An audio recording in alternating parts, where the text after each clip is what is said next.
안녕하세요. 하나님의 사랑을 전하는 사랑해요 하나님입니다. 오늘 이 시간 여러분과 함께 나누고 싶은 이야기가 있습니다. 바로 우리가 대인관계에서 가장 깊은 상처를 받는 순간들에 대한 이야기입니다. 사람 때문에 받는 상처, 그 아픔이 얼마나 깊은지 알고 있습니다. 특히 믿음의 공동체 안에서 같은 하나님을 믿는다고 하는 사람들 사이에서 받는 상처는 그 아픔이 더욱 깊고 오래갑니다. 여러분도 경험해 보셨을 것입니다. 교회에 처음 나가기 시작했을 때의 설렘과 기대감을. 하지만 시간이 지나면서 생각했던 것과는 다른 모습들을 보게 되죠. 판단하는 시선들, 비교하는 말들, 서로를 향한 차가운 마음들. 그 순간 우리는 깊은 실망감을 느끼게 됩니다. 정말 이곳이 하나님의 집일까? 이 사람들이 정말 하나님을 믿는 사람들일까? 이런 의문이 마음속 깊이 자리 잡게 되죠. 어떤 젊은 성도가 이런 고백을 한 적이 있습니다. 저는 교회에 와서 더 많은 상처를 받는 것 같습니다. 세상에서보다도 더 힘듭니다. 교회에는 정말 이상한 사람들이 너무 많은 것 같습니다. 그때 이렇게 대답해 드렸습니다. 교회는 영혼의 치료원입니다. 우리가 병원에 가면 아픈 사람들이 많은 것을 이상하게 여기지 않는 것처럼 교회는 영적으로 상처받고 아픈 영혼들이 모여드는 곳입니다. 하지만 오늘 여러분께 더 깊은 이야기를 나누고 싶습니다. 단순히 교회가 그런 곳이라는 것을 이해하는 것을 넘어서 우리가 어떻게 대인관계에서 상처를 주지도 받지도 않으면서 살아갈 수 있는지에 대해서 말입니다. 한 권의 소중한 책에서 읽은 구절이 있습니다. 내가 속하고 싶은 공동체는 내가 완전하지 못하다는 것을 아는 곳입니다. 그리고 하나님이 사랑이시라는 것을 확실히 아는 곳입니다. 사람들이 내 모든 모습을 보고도 여전히 나를 받아주는 것을 느낄 수 있는 곳, 내가 가면을 벗어도 되는 곳, 사랑 앞에서 내 연약함을 드러내며 기쁨으로 영혼의 회복을 경험할 수 있는 곳, 이것이 바로 우리가 꿈꾸는 공동체의 모습이 아닐까요? 로마서 14장 1절에서 사도 바울은 이렇게 말씀하십니다. 믿음이 약한 자를 너희가 받되 그의 의견을 비판하지 말라. 그런데 흥미롭게도 바울은 이 대인관계에 대한 긴 이야기 중간에 갑자기 우리의 시선을 돌려놓습니다. 로마서 14장 7절과 8절에서 이렇게 선포하죠. 우리 중에 누구든지 자기를 위하여 사는 자가 없고 자기를 위하여 죽는 자도 없도다. 우리가 살아도 주를 위하여 살고 죽어도 주를 위하여 죽나니 그러므로 사나 죽으나 우리가 주의 것이로다. 왜 갑자기 이런 거대한 선언을 하는 걸까요? 일상의 소소한 갈등을 이야기하다가 왜 이렇게 깊은 신앙 고백을 끌어내는 걸까요? 그 이유는 분명합니다. 진정한 대인관계의 변화는 십자가의 은혜가 우리 안에 역사할 때만 가능하기 때문입니다. 오늘 저는 여러분과 함께 대인관계에서 반드시 지켜야 할 5가지 원칙과 절대 하지 말아야 할 5가지에 대해 나누려고 합니다. 첫 번째, 본질을 보는 시각을 가져야 합니다. 헬라어에 아디아포라라는 단어가 있습니다. 이는 하나님께서 명령하지도 금지하지도 않으신 것들을 의미합니다. 즉 해도 그만, 하지 않아도 죄가 되지 않는 일들을 말하죠. 로마서 14장 2절에서 바울은 이렇게 말씀합니다. 어떤 사람은 모든 것을 먹을 만한 믿음이 있고 믿음이 약한 자는 채소만 먹느니라. 누군가는 모든 음식을 자유롭게 먹습니다. 또 다른 누군가는 유대교적 배경 때문에 여전히 음식을 가려서 먹습니다. 그런데 3절에서 하나님은 이렇게 말씀하시죠. 먹는 자는 먹지 않는 자를 업신여기지 말고 먹지 않는 자는 먹는 자를 비판하지 말라. 왜 그럴까요? 그 이유가 바로 다음에 나옵니다. 이는 하나님이 그를 받으셨기 때문이니라. 하나님께서 이렇게 하는 사람도 받으시고 저렇게 하는 사람도 받으신다는 말입니다. 그런데 우리는 왜 자꾸 그런 것들을 가지고 서로를 판단하고 정죄하려고 하는 걸까요? 실제로 우리 교회 공동체에서 일어나는 많은 갈등들을 살펴보면 이런 아디아포라에 해당하는 것들이 대부분입니다. 큐티를 하는 방식, 예배드리는 방법, 성경을 읽는 순서, 기도하는 자세, 이런 것들로 서로를 비교하고 판단하고 정죄하고 있습니다. 하지만 하나님께서는 이렇게 말씀하십니다. 내가 그를 받았는데 너는 왜 비판하느냐? 중요한 것은 예배자로서 하나님 앞에 신령과 진정으로 나아가는 것입니다. 성경을 읽고 안 읽고의 문제가 아니라 하나님과의 관계가 살아있느냐가 중요한 거죠. 우리가 상대방을 바라볼 때 좀 더 본질적인 시각으로 그 중심을 보며 바라봐야 합니다. 두 번째, 더 넓은 시각을 가져야 합니다. 이런 말을 들어본 적이 있으신가요? 독수리가 새들의 왕이 될 수 있는 이유는 다른 작은 새들이 가지지 못한 넓은 시야를 확보했기 때문이다. 독수리에게는 날카로운 부리도 강한 발톱도 있지만 가장 큰 장점은 바로 그 넓은 시야입니다. 우리는 어떤 시야를 가지고 있을까요? 가끔 제 자신을 돌아볼 때 이런 독백을 합니다. Look at the bigger picture. 큰 그림을 보라. 좀 더 넓게 생각해 보라. 누군가 실수를 했을 때 마음에서는 실망이 일어납니다. 하지만 그때 이렇게 생각해 보세요. 더 큰 그림을 봐라. 이 사람에게 편견이나 선입견을 갖지 말자. 만약에 어떤 성도님이 사소한 일로 불만, 불평을 표현해 올 때도 마찬가지입니다. 더 큰 그림을 봐라. 이것을 단순한 시비로 접근하지 말고 이분이 혹시 과거에 다른 교회에서 목회자에게 상처를 받았나 보다. 그래서 목회자에 대한 불신이 있나 보다. 이렇게 이해하고 받아들이는 것이 바로 더 큰 그림을 보는 것입니다. 그 사람의 행동에만 집중하지 말고 그 사람이 주님의 십자가로 구원받은 소중한 존재라는 큰 그림으로 바라보는 것입니다. 로마서 14장 15절에서도 이렇게 말씀하시죠. 만일 음식으로 말미암아 내 형제가 근심하게 되면 이는 네가 사랑으로 행하지 아니함이라. 그리스도께서 대신하여 죽으신 형제를 내 음식으로 망하게 하지 말라. 무슨 의미일까요? 14장 앞부분에서는 분명 먹는 문제나 나를 중요하게 여기는 문제 등 서로 생각이 다를 수 있다고 했습니다. 하지만 근본적으로는 8절에서 말씀하신 대로 우리가 살아도 주를 위하여 살고 죽어도 주를 위하여 죽나니 그러므로 사나 죽으나 우리가 주의 것이로다. 이 큰 그림을 보여주시는 이유가 무엇일까요? 먹느냐 안 먹느냐 하는 사소한 문제에서는 우리 생각이 다를 수 있어도 근본적으로는 같은 구원을 받았고 같은 방향을 향해 나아가는 그리스도의 영광이라는 큰 그림을 공유하고 있지 않느냐. 이것으로 서로를 용납하라는 말씀입니다. 오늘날 한국 교회 성도들이 세상 사람들에게 비춰지는 이미지는 무엇일까요? 세상 사람들과 그리스도인의 차이가 담배 안 피우고 술 안 마시는 정도라면, 그리고 주일날 성경책 들고 교회에 가는 정도라면 참으로 부끄러운 일이 아닐까요? 세상 사람들이 이렇게 말할 수 있다면 얼마나 좋을까요? 종교는 다르지만 교회 다니는 사람들, 예수 믿는 사람들 한 가지는 인정한다. 그들은 항상 사람을 크게 바라보고 작은 것 가지고 사람을 평가하지 않는다.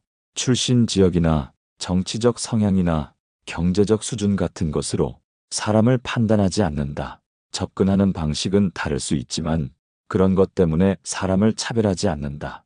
그리스도인들은 정말 좋은 사람들이야. 우리가 이런 평가를 받고 있을까요? 세 번째, 하나님 중심의 시각을 가져야 합니다. 오늘 본문에서 특이한 점을 발견할 수 있습니다. 로마서 14장 6절부터 8절 사이에 위하여라는 말이 7번 반복됩니다. 특별히 주를 위하여가 5번이나 나옵니다.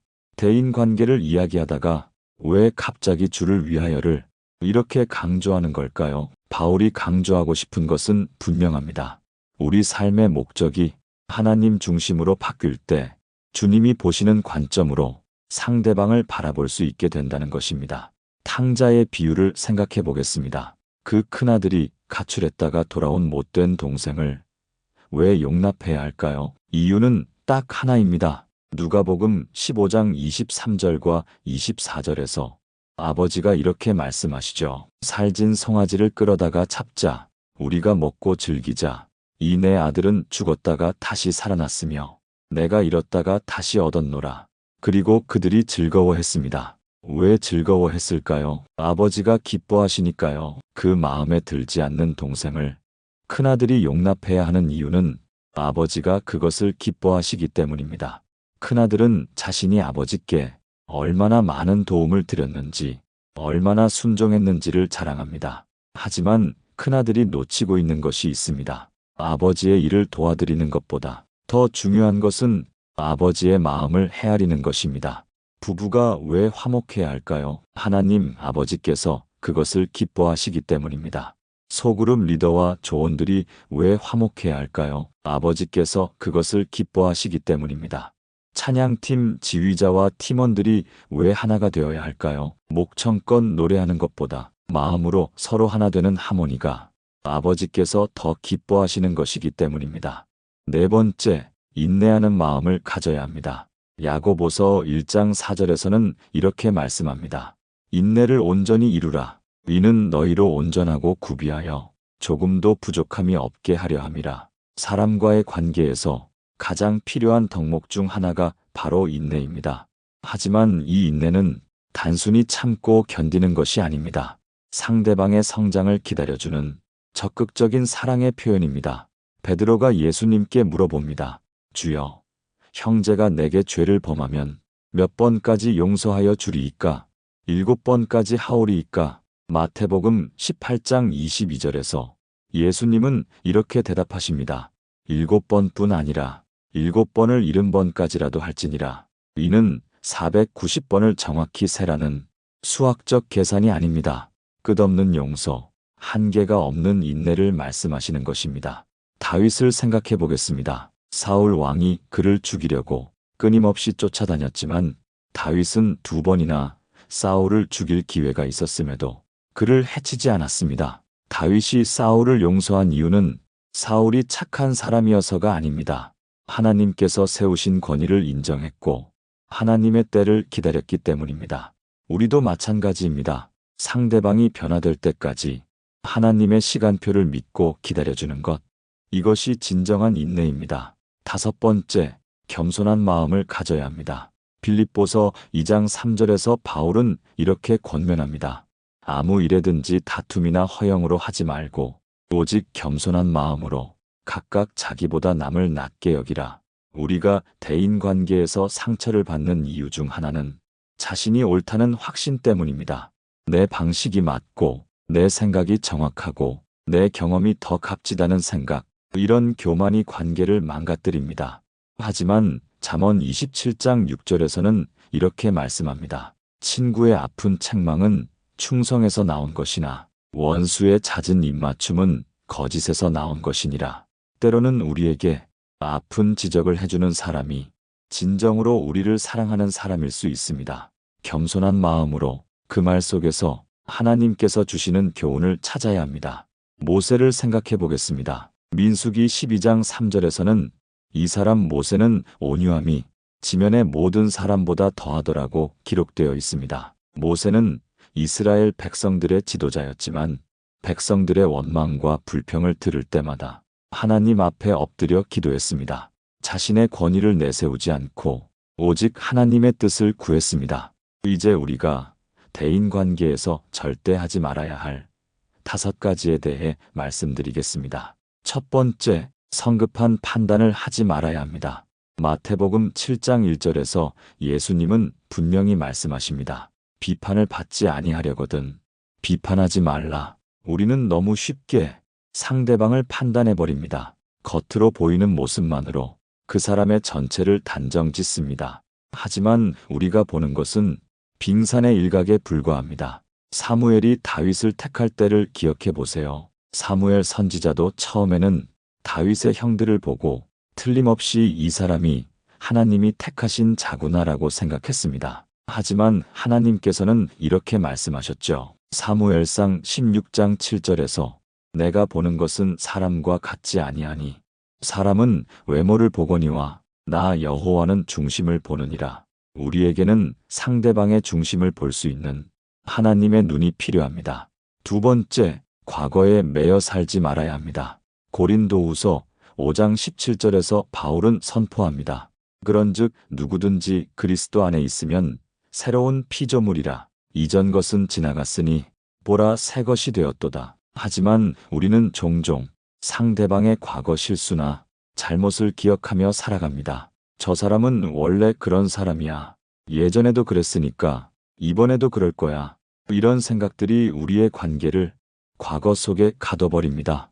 요셉을 생각해 보겠습니다. 형들이 자신을 노예로 팔았던 그 상처와 아픔을 안고 살았지만 형들이 애굽에 와서 자신 앞에 엎드렸을 때 요셉은 이렇게 말했습니다. 창세기 50장 20절에서 당신들은 나를 해하려 하였으나 하나님은 그것을 선으로 바꾸사 오늘과 같이 많은 백성의 생명을 구원하게 하시려 하셨나니 요셉은 과거에 매이지 않고 하나님의 섭리 속에서 새로운 관계를 만들어갔습니다. 세 번째, 비교하는 마음을 버려야 합니다.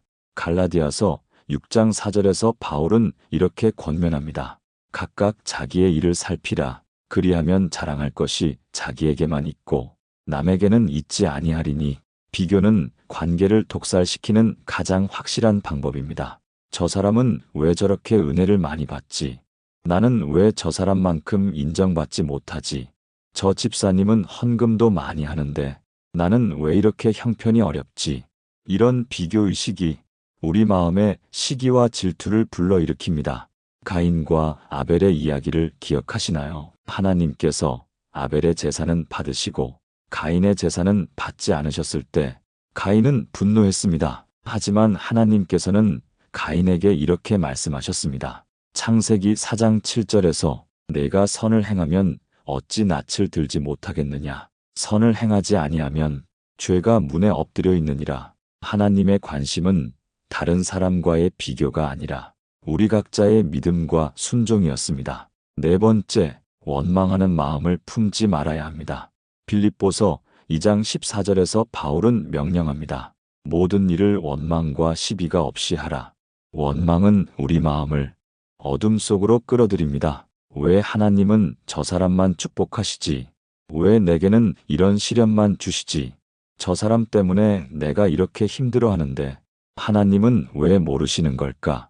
하지만 이스라엘 백성들의 광야 생활을 보면 원망이 얼마나 무서운 결과를 가져오는지 알 수 있습니다. 그들은 하나님의 기적을 수없이 체험했지만 조금만 어려움이 생기면 즉시 원망과 불평을 쏟아냈습니다. 그 결과 그들은 40년 동안 광야를 헤매야 했고 출애굽 1세대는 거의 모두 약속의 땅에 들어가지 못했습니다. 반면에 갈렙과 여호수아는 같은 상황에서도 하나님을 신뢰했고 결국 약속의 땅에 들어갈 수 있었습니다. 다섯 번째, 복수하려는 마음을 품지 말아야 합니다.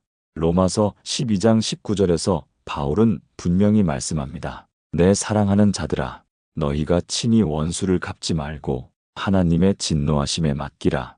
기록되었으되 원수 갚는 것이 내게 있으니 내가 갚으리라고 주께서 말씀하시니라. 우리는 상처를 받으면 자연스럽게 복수하고 싶은 마음이 생깁니다. 저 사람도 나처럼 아픔을 느껴봐야 해.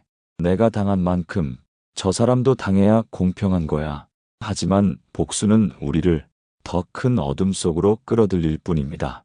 다윗이 압살롬의 반역으로 도망가야 했을 때의 상황을 생각해 보겠습니다. 시므이라는 사람이 다윗에게 돌을 던지며 저주했습니다. 다윗의 부하들은 화를 내며 저 죽은 개 같은 놈을 왜 내 주 왕을 저주하게 하나이까? 청하건대 내가 가서 그의 머리를 베게 하소서라고 했습니다. 하지만 다윗은 이렇게 말했습니다. 사무엘하 16장 11절과 12절에서 그가 저주하는 것은 여호와께서 그에게 이르신 것인지도 모르나니 그대로 두어 저주하게 하라.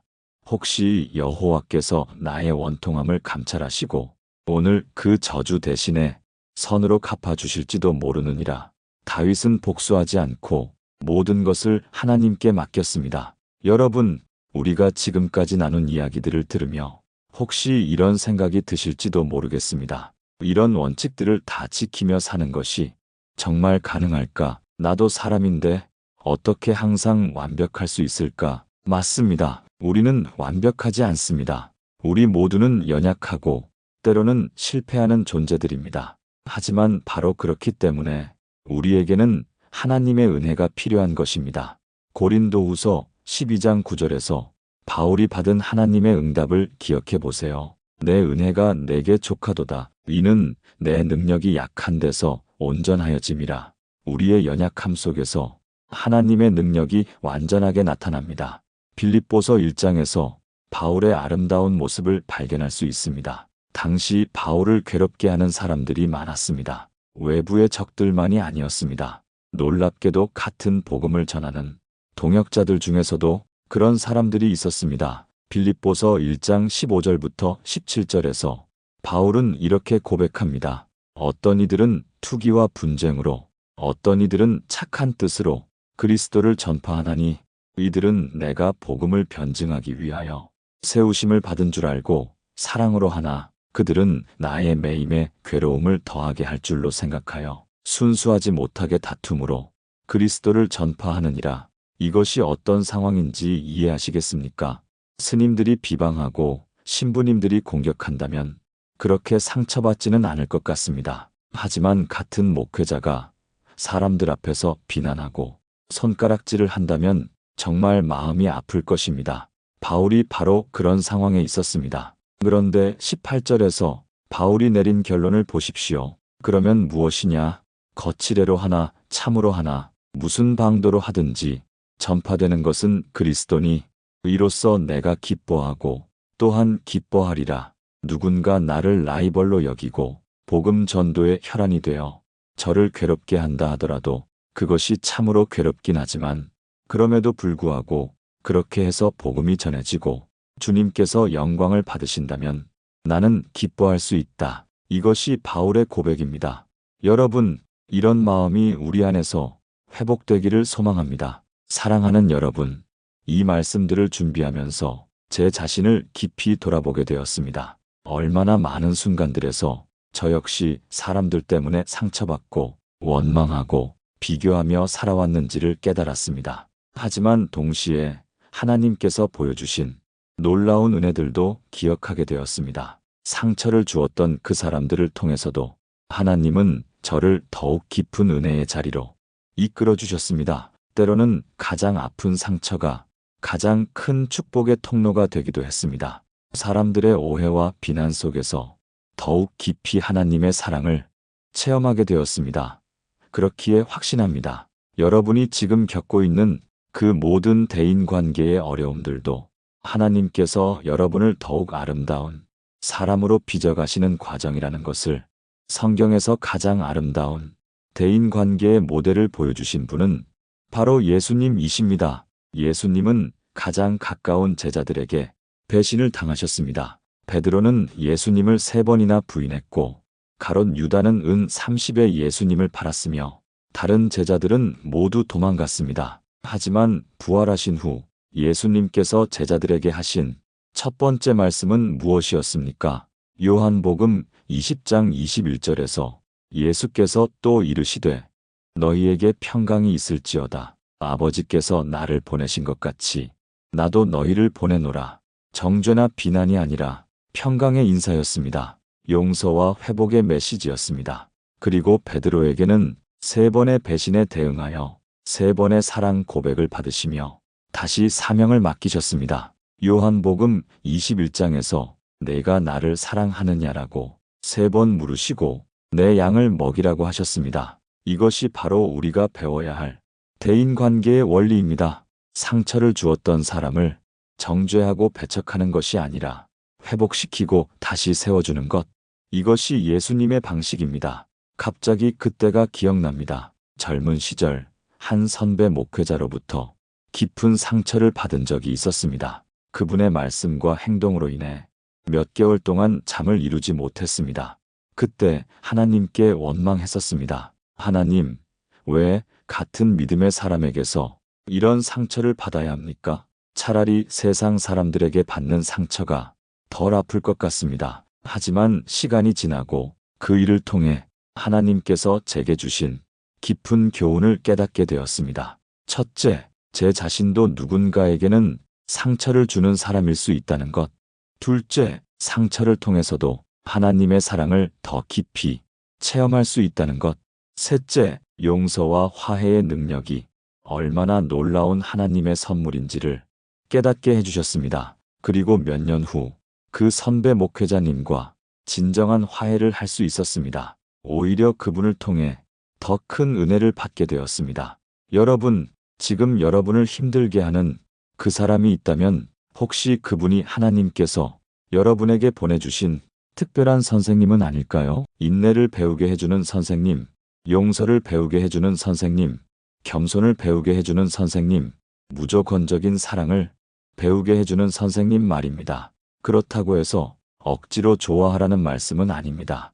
감정을 무시하라는 말씀도 아닙니다. 상처받은 마음을 인정하고 그 아픔을 하나님께 맡기면서 천천히 치유받아 가라는 말씀입니다. 시편 147편 3절에서 다윗은 이렇게 고백합니다. 상심한 자들을 고치시며 그들의 상처를 싸매시는도다. 하나님은 우리의 상처를 정확히 알고 계십니다. 그리고 그 상처를 치료하시고 싸매어 주십니다. 하지만 그 치료 과정에서 우리에게 요구하시는 것이 있습니다. 바로 용서입니다. 마태복음 6장 14절과 15절에서 예수님은 분명히 말씀하십니다. 너희가 사람의 과실을 용서하면 너희 하늘 아버지께서도 너희 과실을 용서하시려니와 너희가 사람의 과실을 용서하지 아니하면 너희 아버지께서도 너희 과실을 용서하지 아니하시리라.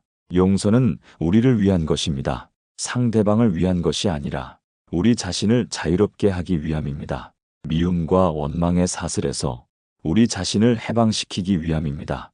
여러분, 오늘 이 말씀을 듣고 계신 모든 분들께 간절히 부탁드립니다. 지금 마음속에 품고 있는 그 미움과 원망을 오늘 이 시간에 주님께 내려놓으시기 바랍니다. 그 무거운 짐을 더 이상 혼자서 지지 마십시오. 새로운 시작을 하십시오. 오늘부터는 본질을 보는 눈으로, 더 넓은 시각으로, 하나님 중심의 관점으로 상대방을 바라보십시오. 인내하는 마음으로, 겸손한 마음으로 그들을 대하십시오. 성급한 판단을 하지 마십시오. 과거에 매이지 마십시오. 비교하지 마십시오. 원망하지 마십시오. 복수하려 하지 마십시오. 대신에 예수님께서 우리를 사랑하신 것처럼 그들을 사랑하십시오. 예수님께서 우리를 용서하신 것처럼 그들을 용서하십시오. 쉽지 않을 것입니다. 때로는 실패할 수도 있습니다. 하지만 포기하지 마십시오. 하나님의 은혜가 우리에게 족합니다. 고린도전서 13장에서 바울이 노래한 사랑의 찬가를 다시 한번 기억해 보십시오. 사랑은 오래 참고 친절하며 투기하지 아니하며 사랑은 자랑하지 아니하며 교만하지 아니하며 무례히 행하지 아니하며 자기의 유익을 구하지 아니하며 성내지 아니하며 악한 것을 생각하지 아니하며 불의를 기뻐하지 아니하며 진리와 함께 기뻐하고 모든 것을 참으며 모든 것을 믿으며 모든 것을 바라며 모든 것을 견디느니라. 이것이 우리가 지향해야 할 대인관계의 모습입니다. 사랑하는 여러분, 함께 기도하시겠습니까? 하나님 아버지, 오늘 이 시간 말씀해 주신 귀한 진리들을 감사드립니다. 우리가 얼마나 부족하고 연약한 존재들인지를 깨닫습니다. 사람들과의 관계에서 얼마나 많은 상처를 주고받으며 살아왔는지를 고백합니다. 때로는 교만했고, 때로는 성급했으며, 때로는 판단했고, 때로는 원망했습니다. 주님, 우리의 이런 모든 죄악들을 십자가의 보혈로 용서해 주시옵소서. 그리고 오늘부터 새로운 마음으로, 새로운 시각으로 사람들을 바라볼 수 있게 해 주시옵소서. 본질을 보는 눈을 주시고 넓은 시야를 허락해 주시며 주님의 관점으로 모든 사람을 바라볼 수 있게 해 주시옵소서. 인내하는 마음과 겸손한 마음을 주시어 어떤 상황에서도 주님의 사랑을 실천할 수 있게 해 주시옵소서. 지금도 마음속에 누군가에 대한 미움이나 원망을 품고 있는 분들이 있다면 오늘 이 시간에 그 모든 것들을 주님께 내려놓게 해 주시옵소서. 용서의 은혜를 주시고 화해의 용기를 주시며 새로운 관계를 시작할 수 있는 지혜와 능력을 허락해 주시옵소서. 주님께서 우리를 사랑하신 것처럼 우리도 서로 사랑할 수 있게 하시고 주님께서 우리를 용서하신 것처럼 우리도 서로 용서할 수 있게 해 주시옵소서. 이 모든 기도를 우리 주 예수 그리스도의 이름으로 드립니다. 아멘. 사랑하는 여러분, 오늘 이 말씀이 여러분의 삶 속에서 작은 변화의 씨앗이 되기를 소망합니다. 내일부터, 아니 오늘부터 한 사람 한 사람을 하나님의 사랑으로 바라보십시오. 그 사람의 겉모습이 아니라 하나님께서 그 사람 안에 두신 아름다운 계획을 보십시오. 그 사람의 실수와 부족함이 아니라 하나님께서 그 사람을 통해 이루고자 하시는 놀라운 일들을 보십시오. 우리 모두가 하나님 앞에서는 똑같이 부족하고 똑같이 사랑받는 귀한 존재들임을 기억하십시오. 그리고 매일매일 하나님의 은혜 안에서 서로를 세워주고 격려하며 사랑하는 아름다운 공동체를 만들어 가십시오. 하나님께서 여러분 모두를 축복해 주시기를 간절히 소망합니다. 오늘 이 말씀을 통해 은혜 받으신 분들은 댓글로 여러분의 기도 제목과 간증들을 나누어 주시기 바랍니다. 여러분의 모든 관계가 하나님의 사랑 안에서 치유되고 회복되기를, 그리고 그 관계들을 통해 하나님께서 더 큰 영광을 받으시기를 간절히 기도합니다. 다음에도 좋은 말씀으로 여러분과 함께 하겠습니다. 하나님의 평안이 여러분과 여러분의 가정에 항상 함께 하시기를 축원합니다. 구독과 좋아요 감사합니다. 아멘.